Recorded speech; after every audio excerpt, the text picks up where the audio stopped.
Dr. Dennis Bielfeldt of the Christ School of Theology of the Institute of Lutheran Theology. You're watching a series of lectures on philosophy as it underpins the development of the theological tradition. Right now we're up to around the year 800. Actually, we just dealt with John Scotus Erigena, who died in 877. I'm just going to go back a little bit here and just talk a bit about the rise of the schools. There's a couple of historical facts here. While education prior to 800 had been private, with Charlemagne, there is an establishment of the schools. And you all remember that Charlemagne became the first emperor of the Holy Roman Empire, right, on Christmas Day 800. Charlemagne declares, "In every bishop's see and in every monastery instruction shall be given in the psalms, musical notation, chant, computation of the years and seasons, and in grammar." So this is a very exciting time, the so-called Carolingian Renaissance, or Carolingian Renaissance. And if you haven't read anything about this, I urge you to go to your internet and just read a bit about this. Some very exciting theological developments, actually. Many of these controversies presage or foreshadow, preadabrate later controversies, particularly on the whole issues of sacramental realism and irrealism. Anyway, three types of schools result here. First, there are the Palatine schools. These were connected to the royal court, and some scholars see these kinds of schools as the precursors of the university, which arose in the 12th century.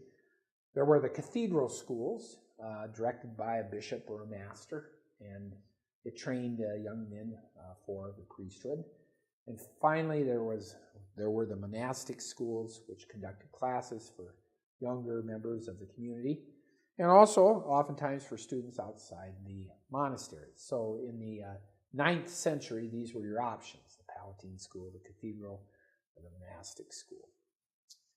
Well, what happened in these schools? Well, the curriculum of these schools included the Bible, the writings of the church fathers, and again, most of these couldn't read Greek now, so in Latin, right? And then, of course, the Trivium and the Quadrivium. The Trivium includes the formal studies of grammar, dialectic, and rhetoric. And we talked about this in Aristotle, and we talked about this a bit with Plato. Of course, the word dialectic there, we'd have to actually get into this stuff much more deeply than I can right now to know what this means, to say grammar, dialectic, and rhetoric. But take my words for it. These were the Trivium. And the Quadrivium were the so-called objects of study, right? So you had the form of study. Here, the content of the study were the Quadrivium, comprised of arithmetic, which we might think of as a form, actually, of study, geometry, which arithmetic and geometry, astronomy, right, and music. Wow, music. Well, how could that be? Well, you got to remember the Pythagorean influence here. Certainly music had to do with vibrations, and it had to do with mathematics as we find it in the world. So it's an applicatio of mathematics. Astronomy the same way. One would look up at the heavens and be able to write down cycles and predict certain things happening. The moon comes up at this time, at this place. People back at this time certainly knew that, and of course, going back to Samaria, people knew that for a couple thousand years before, right? Prior to the year 1000, the Trivium was more important than the Quadrivium, particularly grammar, which included literature and rhetoric, but after the year 1000, dialectic became more central. So anyway, think of the Trivium and the Quadrivium, and think of this as the education that students got. Now, I talked to you a bit about the problem of universals when we introduced it a couple lectures ago in Boethius.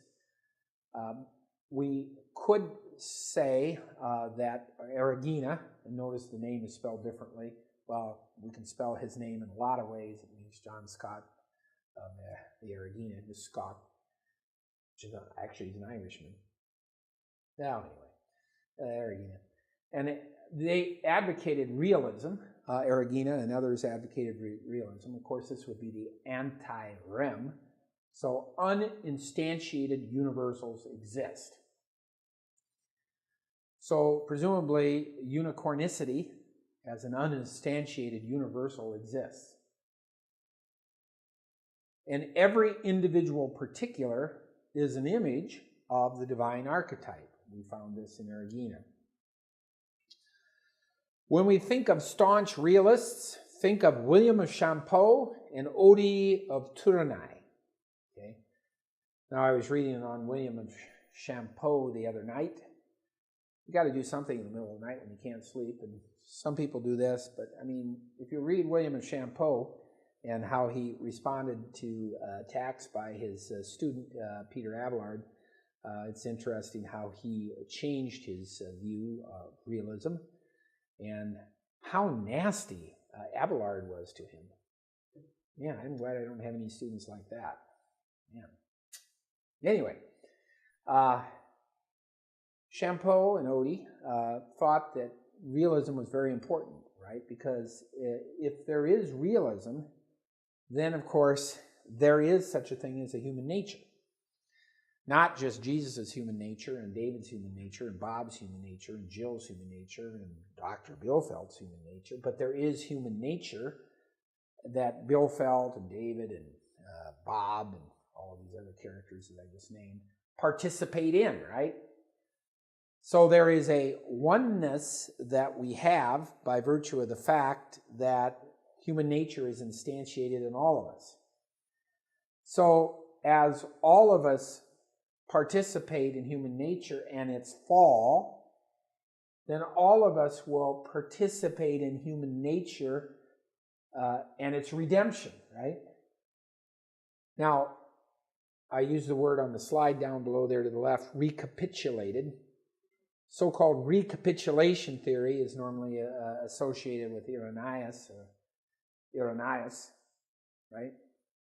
And Irenaeus talks about how what's very important is not so much God for us, but God with us, and that a capitulation, it takes up that we must understand the atonement of Christ in such a way that Christ now takes up human nature and elevates it, right, in a particular way, and our redemption comes about through this elevation of human nature.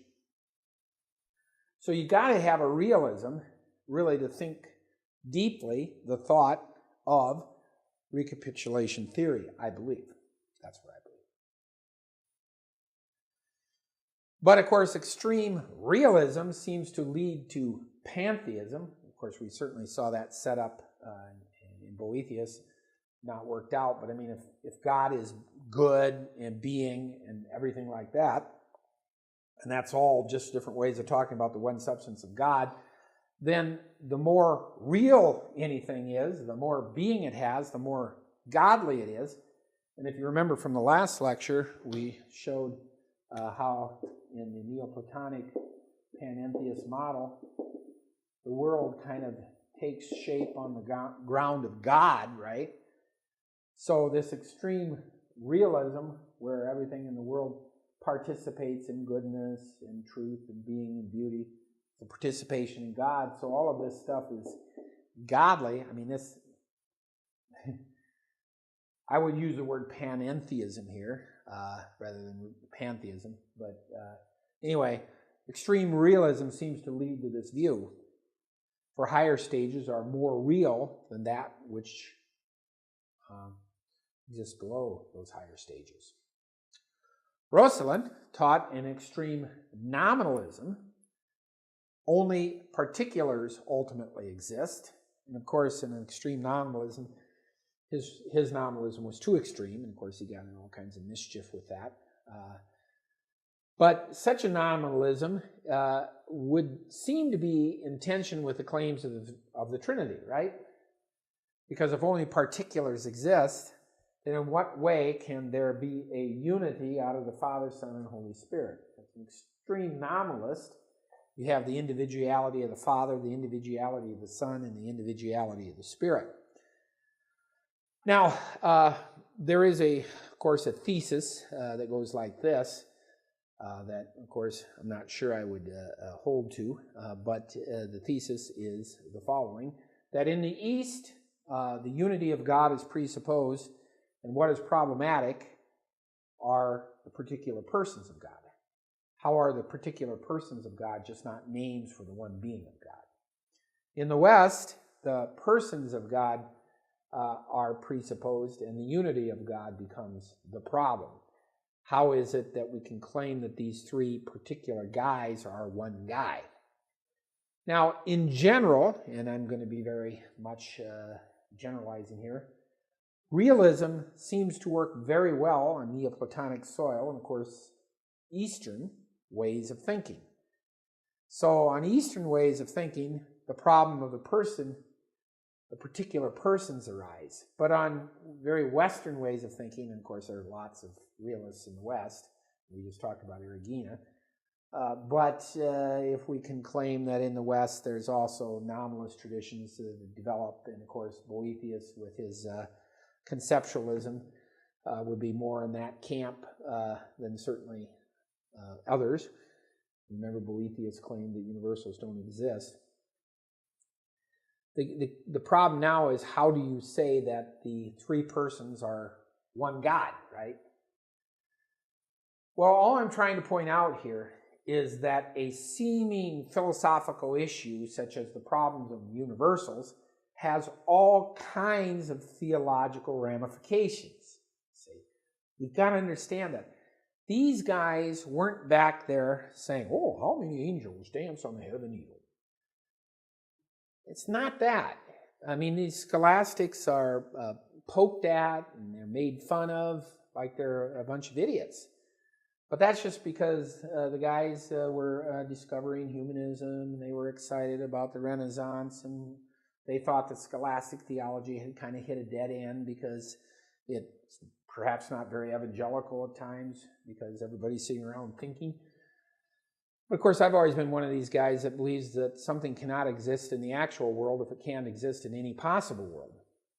You can think about that. So it's very important to make sure that what we believe is consistent. If we believe inconsistent things, that means we're believing something that can't exist.